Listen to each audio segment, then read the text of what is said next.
Hello, everyone. Welcome to this week's seminar.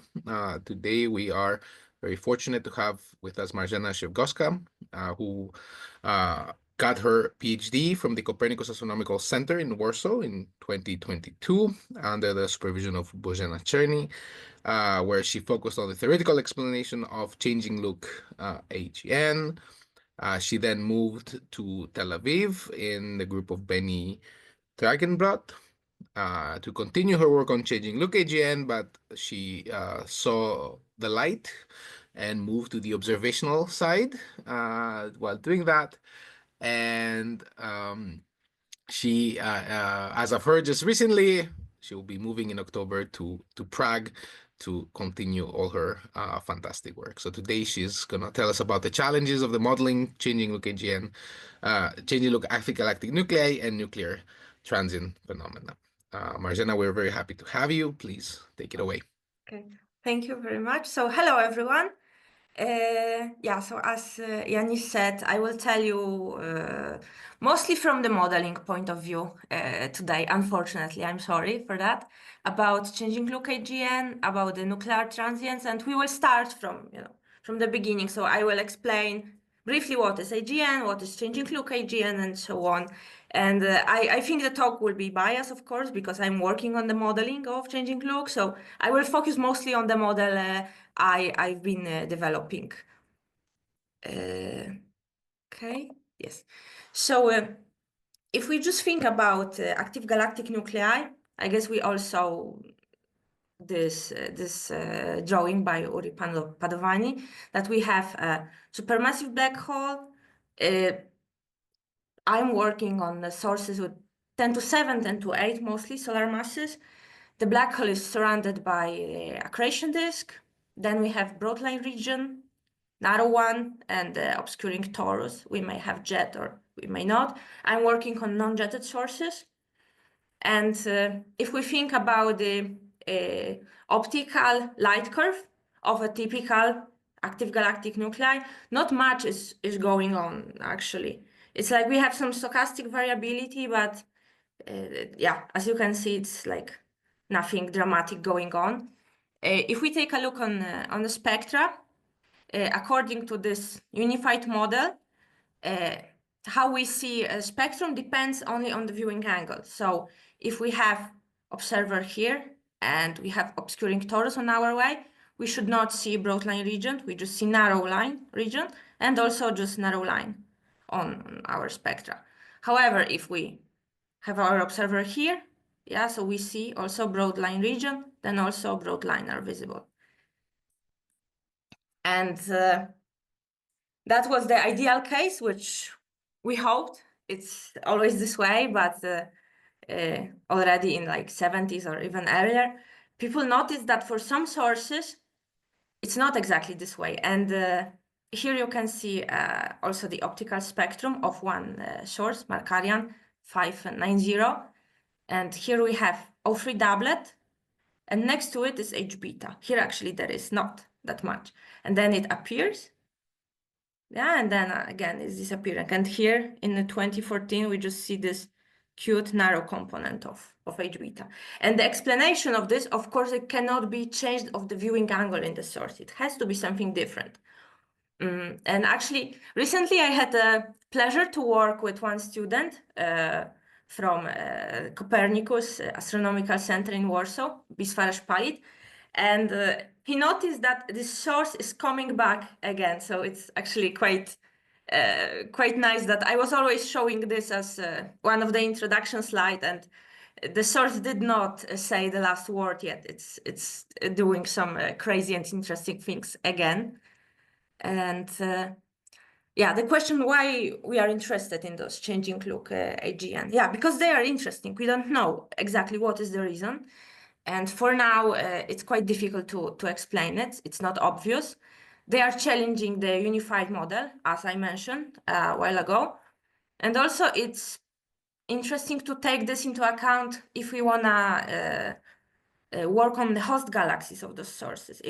It can help us to understand the coevolution of supermassive black hole and the host, let's hope. And also, once we understand the changes in probably accretion flows, then we can understand better the physics in AGN.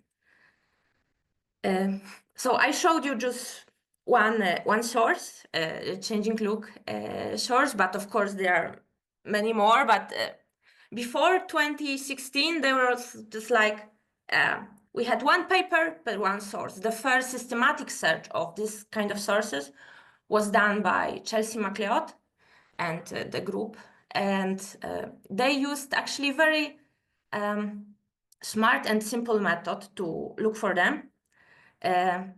Because they just checked the differences in luminosity for the sources for which they already had archival spectrum, and then they follow up the one which did some strange things. I mean, the luminosity in magnitudes changed by 0.5 or 1, something like that.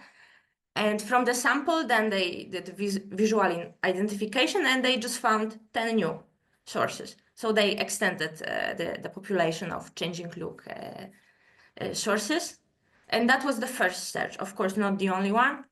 After that, there was another work in which they discovered more than 20 changing look sources just based on archival spectra. So what they did was also quite simple, and it seems a very effective idea because they doubled the previous sample we just saw.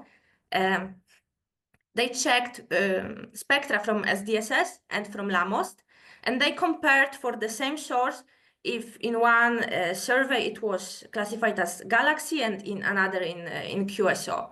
And based on that, they found 21 new sources. And also, yeah, it's nice that we found that many sources, but we don't know exactly what was the timescale of the change, because we have one spectrum and another, and that's it. So we have like the upper limit of the change. We don't know exactly when the change happened. Like, for example, here in this spectrum, we see one spectrum from SDSS was taken in 2006, and the other one from LAMOST in 2015, but it doesn't mean that the change was in 9 years. It could have been shorter. We just didn't observe it. We have what we have for now. But still, this 9 years is still very dramatic and very fast for sources with 10 to 7 solar masses. And then it was, let's say, the avalanche of more and more sources like that with new instruments. So then from 10 or 20, we started to jump to 200 sources actually. And there was recently work by DESI collaboration, and they found 500 sources. So we are really getting overwhelmed by those data. And now we are also checking those sources in real time. So we started to not have those upper limits anymore, but we are catching the sources in act of doing the change. Now we will go to possible scenarios. What may be happening in what can be the cause of the change. And I put the explanation in the two classes, let's say extrinsic and intrinsic one. And of course, with every from this possible scenarios, we have different problem, and now we will slowly go through all of them. I will, of course, focus mostly on changes in accretion rate, because that's my field. So if we try to explain those changes, which we see in changing look AGN just by variation of obscuration, it's quite problematic because we don't know how big should be. It should be big. The obscurer should be big. So then the problem is where it should be located. Then we have problem with time scales, how fast it should go through to hide the broadline region from us. And there was one really nice work by Damien Hudson-Maker, in which they studied the polarization level. As polarization here, I mean in the optical they checked the polarization of the obscurer, which we should see if the reason is the variation of obscuration. And if we have the obscurer, the polarization should be rather high. But for their sample, they've noticed that the polarization has a quite low level. So the most probably it's something intrinsic going on. Also, if we observe changing look using infrared, if we have the light curve and we check, for example, NeoWise data, we see that we also have strong changes there, which means that if we have something intrinsic going on, then after like 100 or more days, also infrared is getting the radiation and it's getting affected by what is going on closer to supermassive black hole. But here there is a work by Grisha Zeltin, a PhD student of Benny, and he found actually really interesting source in which we have here in the light curve, we have ZTF data with a dimming state. Yeah, it dimmed and then it more or less came back to what we had. And here also there are many nice spectra. So the first spectrum is from 2001 from SDSS, this blue one. And during this dimming, those lines are showing where the spectra were taken. Yeah, so once they realized that something interesting is going on, then they started to monitor the source quite intensely.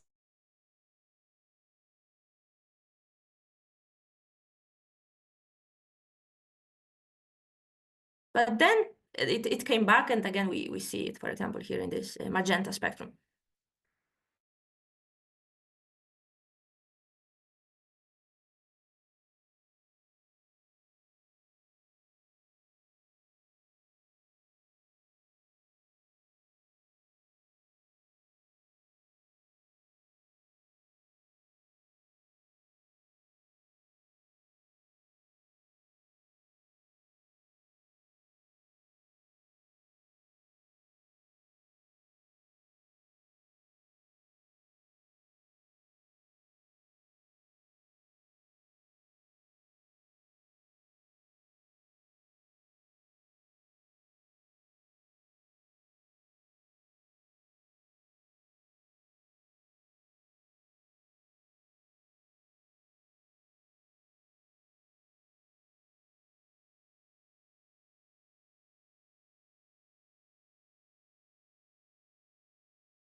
Hey, hi, where I was lost because I didn't. You hear me now? Yes. Yeah. Yeah. Yes. Okay. Because I didn't realize that. Okay.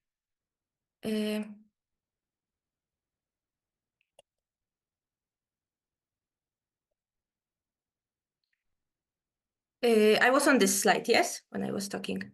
Yeah. Okay. So yeah, this is interesting source, and I know that now they are working on it. They are monitoring it, and let's stay tuned for the results.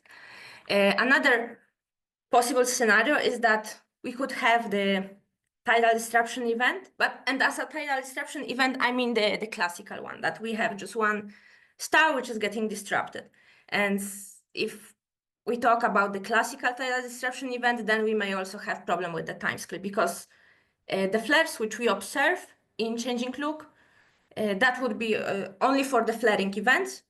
And then we have problems with the spectra, because from tidal disruption event, we should also see helium lines, yeah, from the star. And in changing look, we only see the Balmer lines, which are changing from broadline region. And then also, again, the problem with the timescales. And here we will stay the longest. As changes in accretion rate, I mean anything. It can be some change in magnetic field. It can be change in some ionization instabilities, radiation pressure instabilities. And also, we have a lot of questions, a lot of challenges, but then also a lot of possibilities to explore all of them.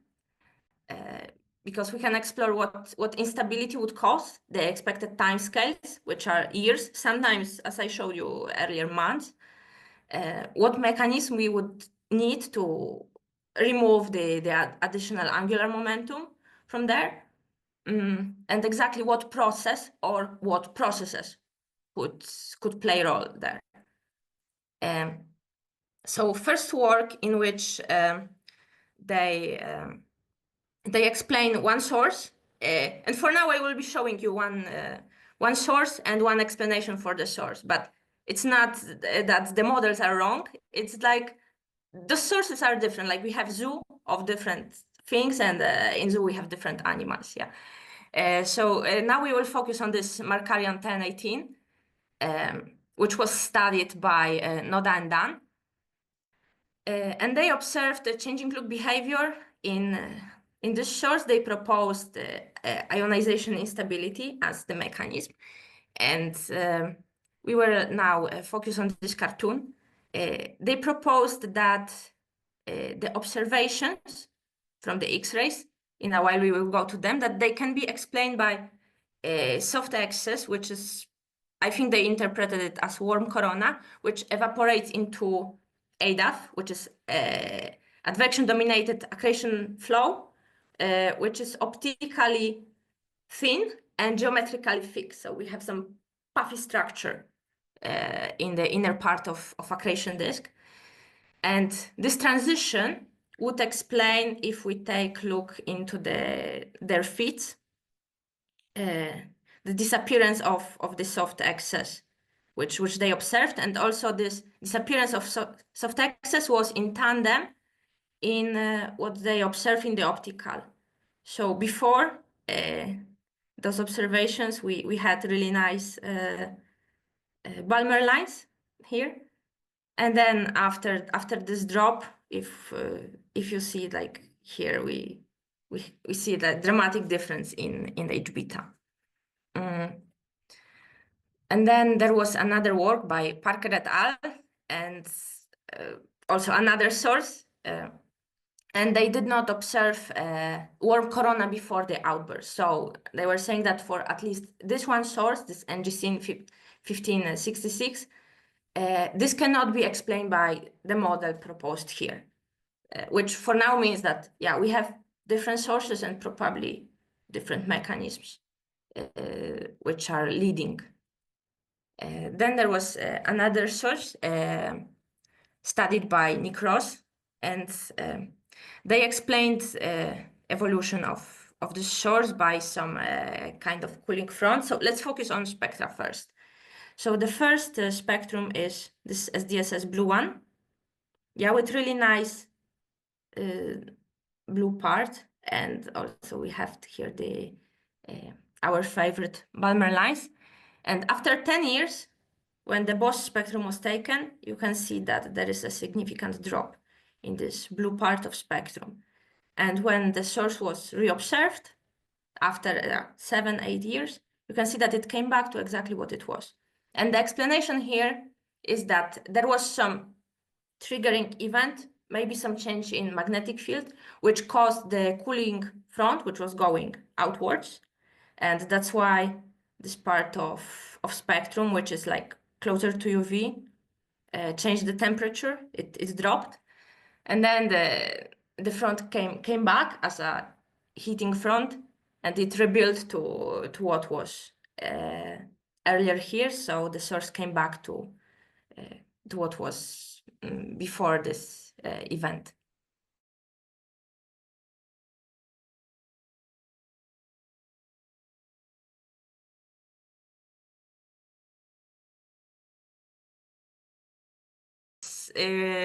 Involved in the observation, but because we have a lot of observations here, and that's something which we actually really need if we want to observe the events.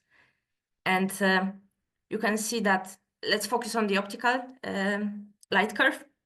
You can see that we had a really huge flare in AGN. Then it was also the monitoring campaign in X-rays from different instruments. First, let's focus on the optical part. So after the event, which was here, they started to really intensively monitor what's going on in the source. And you can see that, for example, here in this first spectrum, we don't see yet anything interesting. But after a few months, yeah, like here it was December, and then already in April, we start to see H beta line, and then it got more intense, which means that we had some events in UV. And then if you think about reverberation mapping, the light travel time to broadline region, it's more or less 3 months for those sources. So it was actually a really nice example where we see that something happened really close to supermassive black hole. And then from there, the broadline region reacted after the light reached broadline region. And also we see really interesting behavior in X-ray, that the flux dropped and then it rebuilt.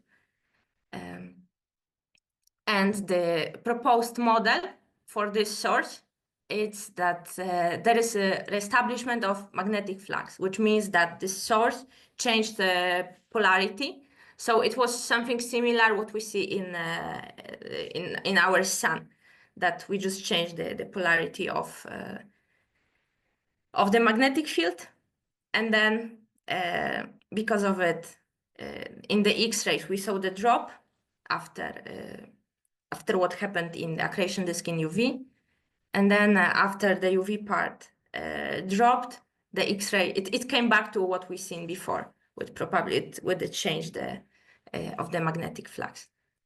There was also what can be happening in those sources, and it was proposed by Jianmin Wang and Eddie Bon, that we may have close binary supermassive black holes, and then the mini disks around them are causing the changes in the luminosity. Depending on the spin, it will look different.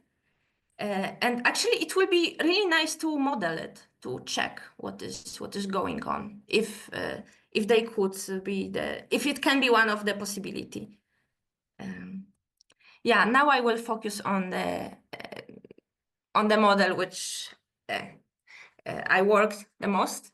I decided to not show too many equations here, but the base is that we are solving two differential equations: the temperature of accretion disk and the surface density, using those different equations here, and assuming Shakura-Sunyaev this model. And if we solve those stationary solutions, which means that we put those differential equation equal to 0, we have nice analytical solution for it. And from the stationary solution, we have something which is called S-curve. If we put it on the surface density and accretion rate plane, accretion rate is proportional to temperature. And you can see here that we have 3 branches here. We have advection dominated one, gas pressure dominated one, and we are interested in the radiation pressure dominated one, which is the unstable branch.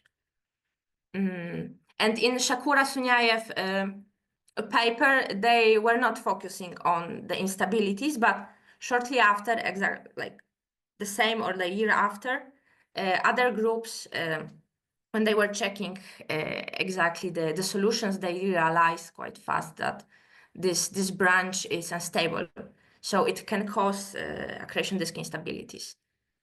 And if we model this and try to plot the changes in the luminosity, if we first plot this stationary solution, our S-curve, if we start from this line, this negative slope, those can be our initial condition if we try to model a time-dependent model. So that's how we start to make the disk unstable. And the model is cycle-like. It's quite similar to edge. So like once we stop, it's just going. There is and not we didn't include anything to stop the luminosity changes. And here I'm showing it just to 10 solar masses because it was faster to run the code. And we have three phases of the outburst. First is the viscous phase, which is the longest one. And once we lose the thermal stability, thermal equilibrium, then we have heating phase. Because the luminosity, as you can see here, does not depend only on the temperature, but also on the density, surface density of the accretion disk. And then we have cooling phase. And then we do it depending on how much we run our code, how long. And why we even bother about the radiation pressure instabilities, why we decided to use it for changing look, AGN, as a possibility, because it was actually used for, let's say, smaller sisters of AGN, which are X-ray binaries. And we already know, or at least we hope, that there are many similarities, and we can sometimes copy-paste what we see, and also we have the accretion going on, and these sources are much easier to observe due to timescales. So we can test our models there and then maybe apply to AGN. So based on this, we decided to try it for higher solar masses. So not like 10 solar masses, but 10 to 7-ish. And here we have our toy model, what we exactly did. We focused on the unstable part of the disk. So we have just few components. We have a black hole, and we are focusing only on this unstable part of the disk. The other parts are just here like a boundary condition. That's it. And we follow this time-dependent evolution of this single zone. And our time scales in the model are scaling with how narrow or broad this zone is, and then how far or how close it is to the supermassive black hole. So we can then change the time scales where we are running the code and hope it will be for like 10 years. Because normally from Shakura-Sunyaev model, if we just calculate how long those instabilities are taking, we are getting 10 to 4 years. So we have to somehow short the time scale. And here in our model, we decided just to explore, and we focused only on the time scale. Mostly we wanted to get the time scale, like in the next step, let's hope to get the shape of the spectrum, for example, or the shape of the light curve. But for now, we wanted to get the time scales, more or less 10 years. We decided we will be happy with it.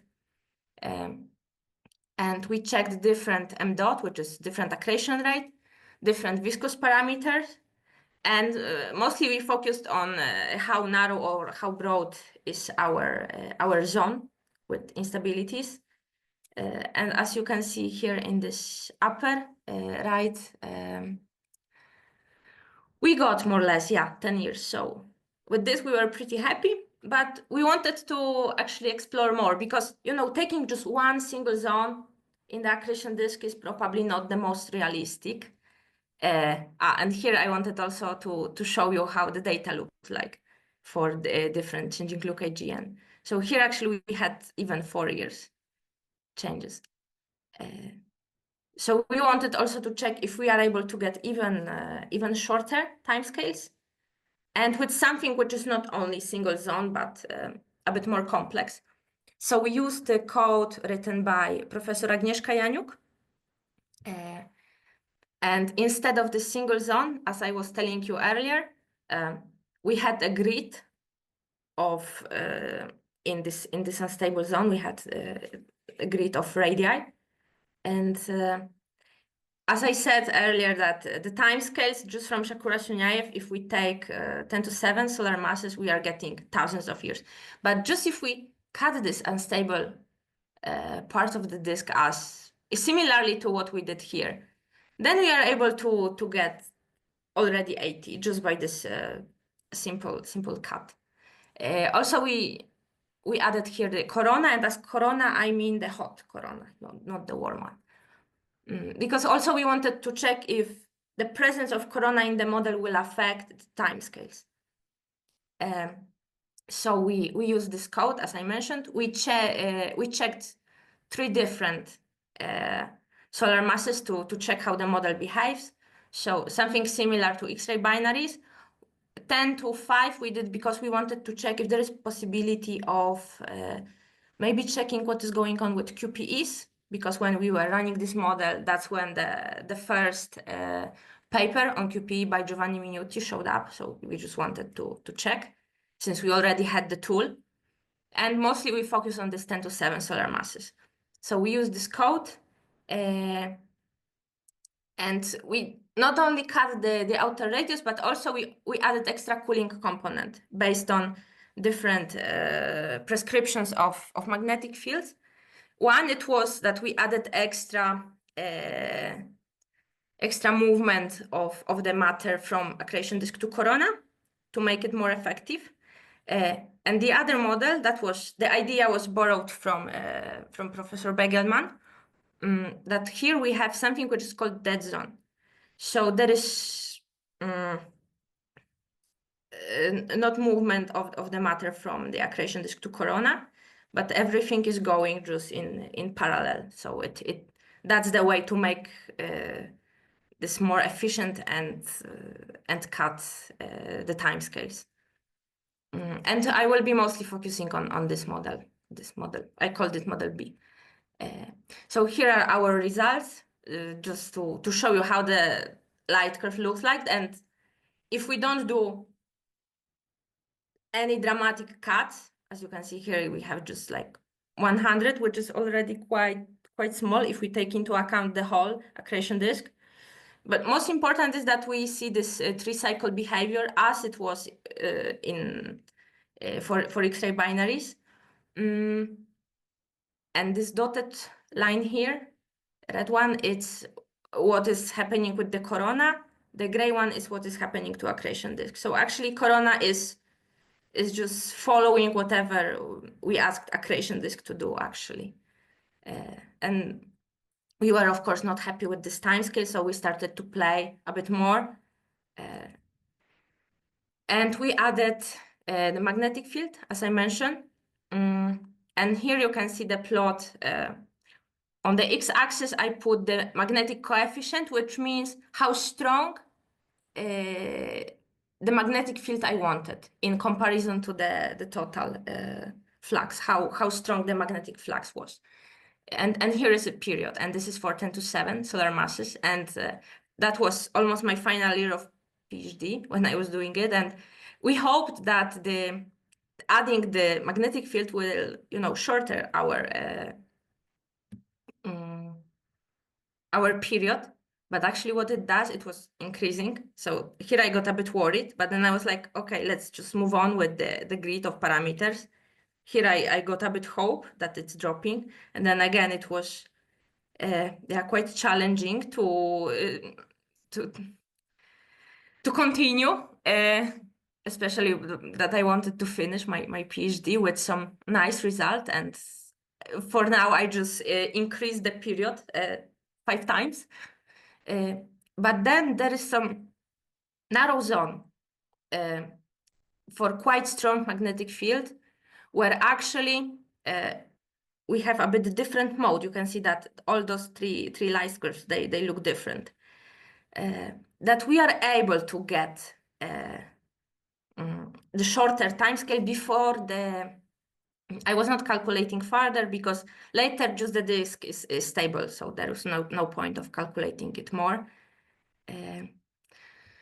So is there is possibility that this model will give us the timescale we need? Yeah, but if it's really probable, that's another question. Yeah, we checked it for different black hole masses to see how the changes of the magnetic field, and here the x-axis is the same, just the y-axis changes, yeah, with the different black hole masses. And now you can see why I was so hopeful at the beginning, that I expected that magnetic field will drop our radius, because that's what was happening for those X-ray binaries. Then when I checked it for 10 to 5, it was a bit more challenging, but at the end I've got what I expected. I mean, I got the drop in the period, not exactly the timescales I wanted. for those type of sources because I wanted to get days/hours. I got years. So then we decided that for this QPEs, it can be challenging with this model to proceed. So we focus only on changing look AGN, and that's the plot I showed you earlier. So there is some narrow range of parameters where we could get the timescales expected for changing look AGN.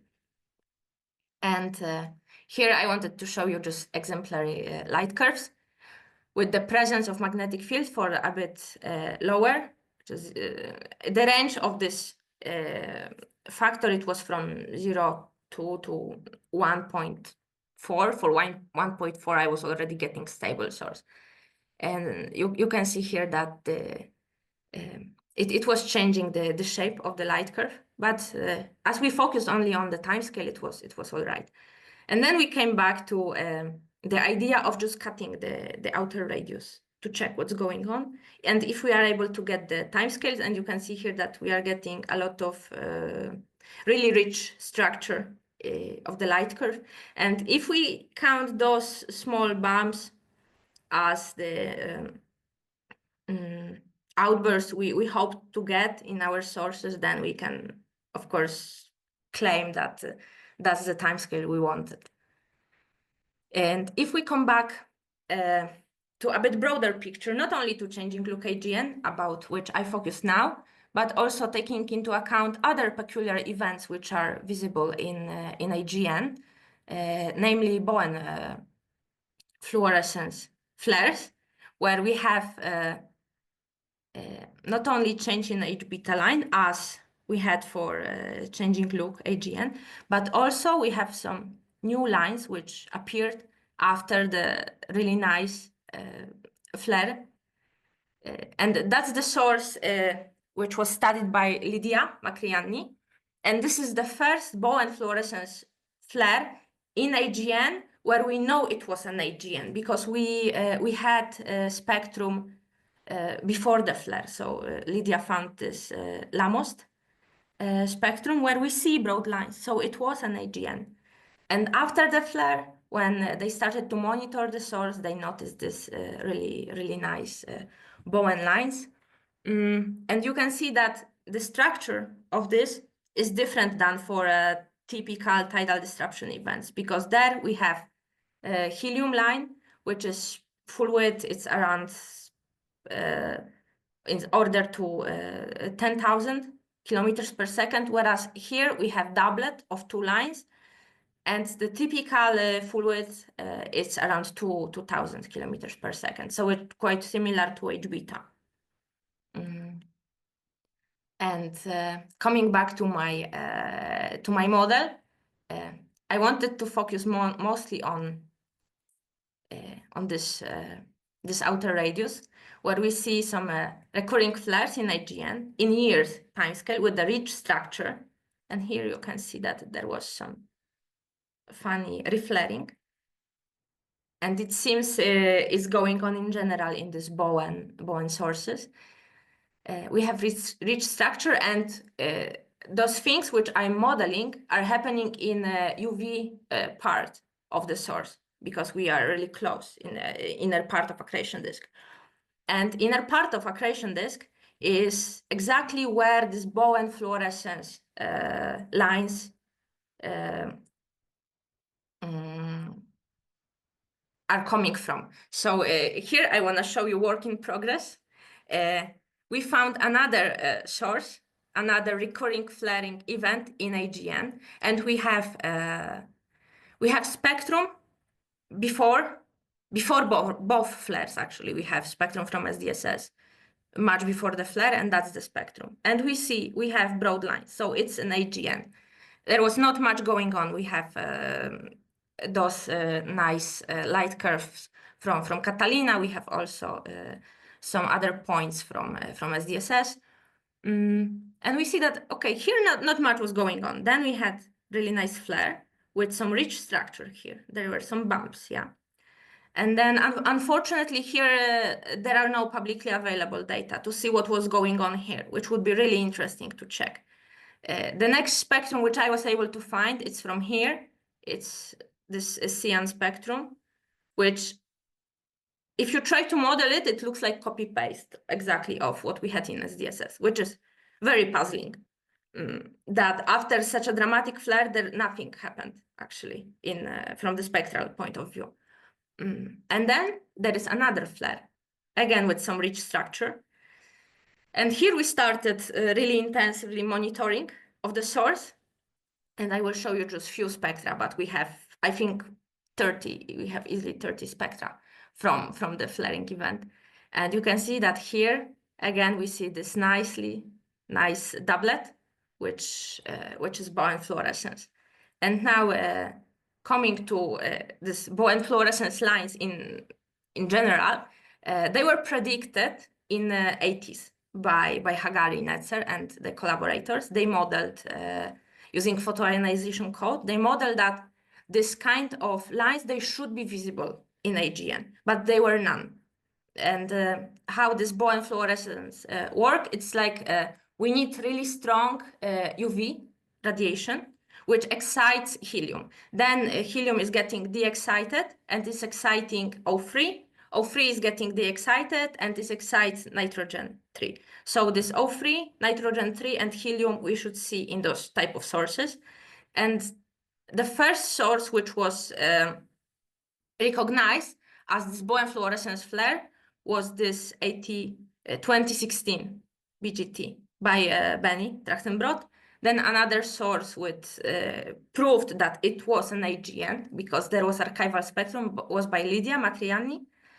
And some other sources were actually interpreted by as maybe TDE.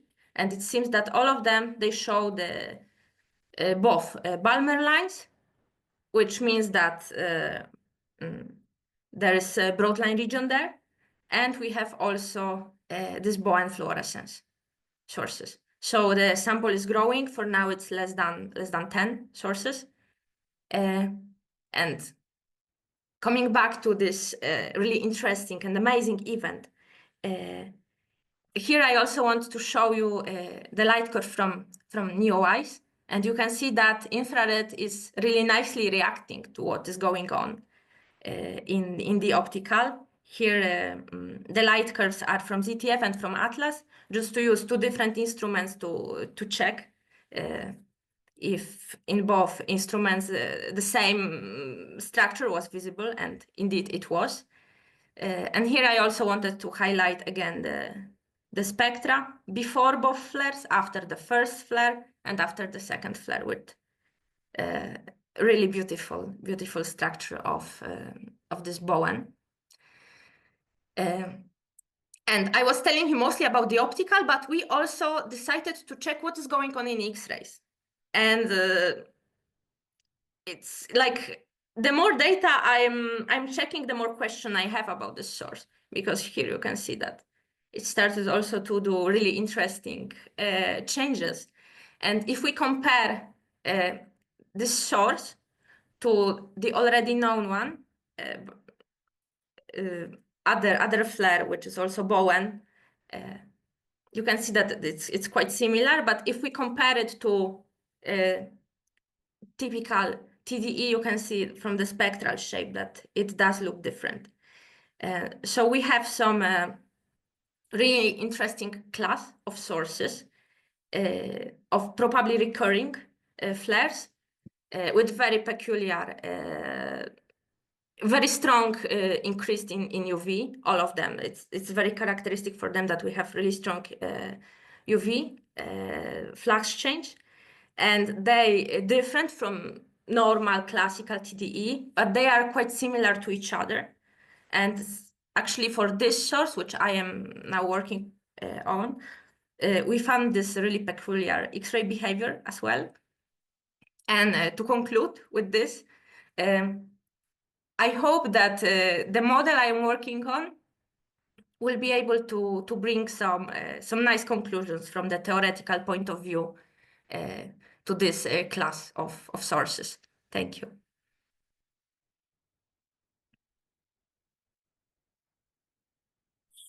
Marzena, this was really, really fantastic. Let me get the clapping reaction. Yeah, okay. Thank you very much. Mhm.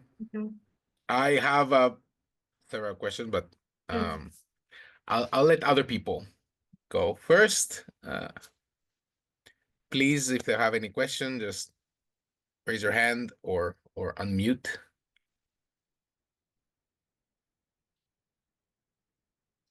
Felix, please. Yes, hi. Can Yeah. you hear me? Yes, I do. Okay, good. Thank you for the great talk. I had a question about where you showed your results about modeling the disk instabilities when you include the magnetic field to shorten the time Yes. scales, right? Yes. So as you showed, like, it could kind of work. But I was curious. We usually like used to parameterizing the magnetic field in some terms of like magnetization parameter or plasma beta, right, to relate the pressure or energy densities Mhm. compared to the particles. Like, how does this here relate to that? And are these kind of sort of realistic values for the magnetization of the accretion disk?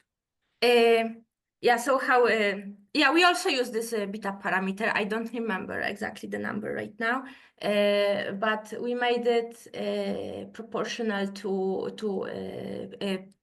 p tot, if to total pressure we have in the source, as far as I remember. I don't know if it answered your question.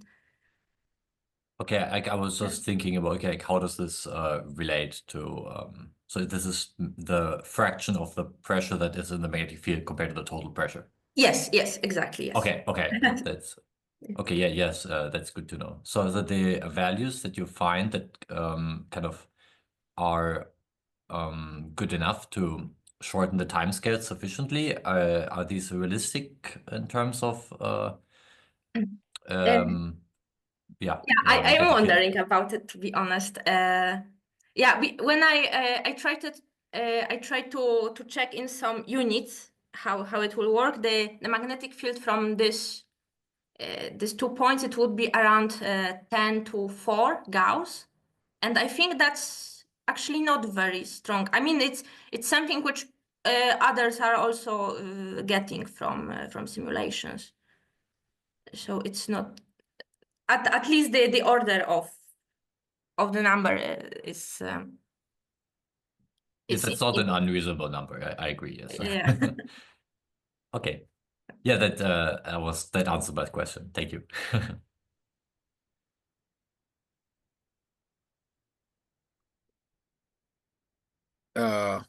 Magnetic field discussion. I had a question about the reversals you were mentioning about going, changing the polarity of the magnetic field. Okay, yes. So in one of the, I mean, this could be unrelated completely, but in one Mhm. of the or time scales related or whatnot, in we have a source that we have been observing called FPX. It's 2022, I think, FPX, Mhm. which could be a TDE, could be a Bowen fluorescent flare, could be an extreme coronal line emitter. We don't actually know. It looks like everything at once, Mhm. Okay. sort of, but we do see in polarization this sort of flip of the magnetic field. So we see this the polarization angle, that's what we measure, and we think it's tracing the magnetic field. Could be Mhm. not true, but sure. And then you see this, dive basically of the polarization angle, and then it flips sort of back up to the previous values. That was kind of got me curious if this happens in the span of weeks, let's say, or days to Ah, weeks. Here, here it was what? Here it was months. Yeah, so I guess like weeks to months is not that far from each other, so it could be. This idea was by Nicholas Schepi. I don't know if you see the. Here is the work. So maybe you can check because I'm not sure if it was simulated or it was just what is expected from the source to happen. So I don't remember, to be honest.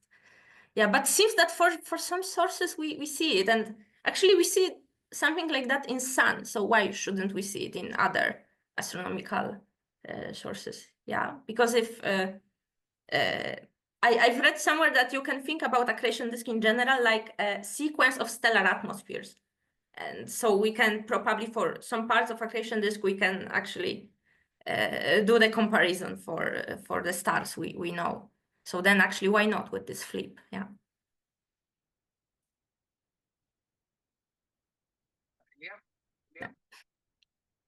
Yeah, thank you very much for the great talk. I have some questions.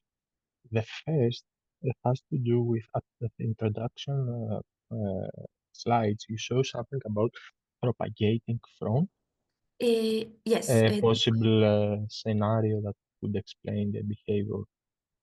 Could you elaborate a bit more on that?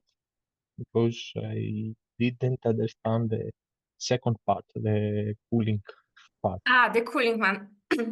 So you have a wave, let's say, I can think of it as a wave that it Yes. propagates, but how it comes back, I don't understand. I think it's, yeah, I was actually also thinking about it, what is making it to comes back. And I think it's, I don't know if it's exactly the temp, maybe not the temperature, but the density of accretion disk at some point is just stopping this wave of going farther. So it's the front is just coming back with. Okay. Yeah, because also in this. It's difficult to Yeah, understand. yeah, because also Yeah.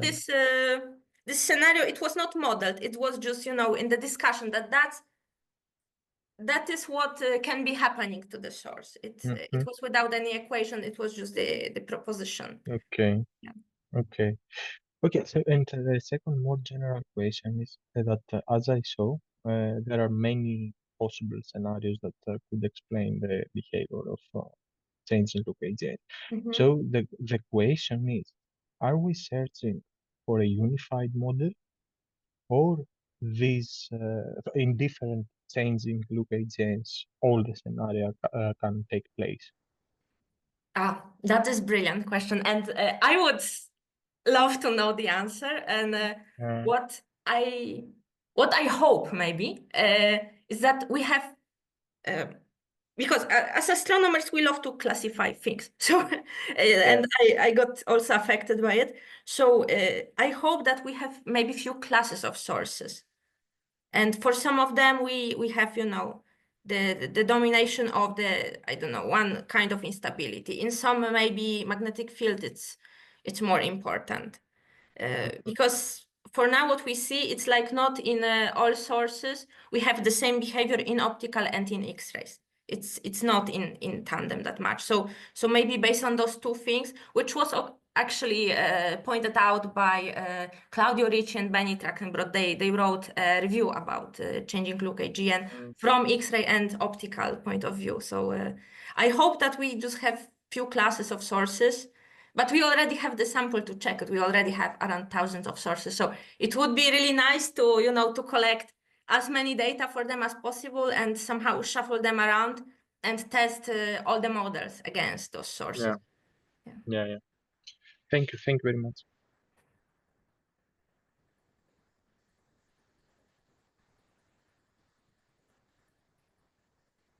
Okay, is there any other question?